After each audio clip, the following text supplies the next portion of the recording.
जब भी बात खर्राटे की आती है तो ज़्यादातर लोग यही सोचते हैं कि खर्राटे सिर्फ पुरुषों को आते हैं, महिलाओं को नहीं, जबकि इस बात में बिल्कुल भी सच्चाई नहीं है। दरअसल खर्राटे किसी को भी आ सकते हैं। ऐसा माना जाता है कि गले का पिछला हिस्सा जब संकरा हो जाता है और ऑक्सीजन जब उस रास्ते से होकर गुजरती है, तब आसपास के टिश्यू वाइब्रेट करने लगते हैं। इसी वजह से खर्राटे आते हैं। अब ये तो आप सभी जानते ही हैं कि खर्राटों की वजह से लोगों की नींद खराब हो जाती है, लेकिन साथ ही साथ इसे अच्छी आदत भी नहीं माना जाता। इसीलिए हर कोई इससे बचने के उपाय ढूंढता रहता है। तो चलिए आज हम आपको बताते हैं कि आप खर्राटों से बचने के लिए क्या उपाय कर सकते हैं।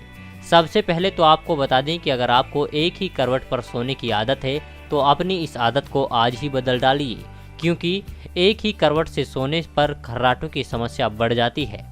इसके अलावा आपको हमेशा अपनी नाक को साफ रखना चाहिए, क्योंकि नाक से हम सांस लेते हैं और सांस लेने में समस्या के कारण ही हमें खर्राटे आते हैं। आपको बता दें कि ज़्यादा हैवी दवाइयाँ और नींद की गोलियाँ खर्राटों की समस्या को बढ़ा देती हैं। शोधकर्ताओं की मानी जाए तो खांसी की दवाइयों की वजह से शरीर की मांसपेशियों को आराम मिलता है, जिसकी वजह से भी खर्राटे आने लगते हैं।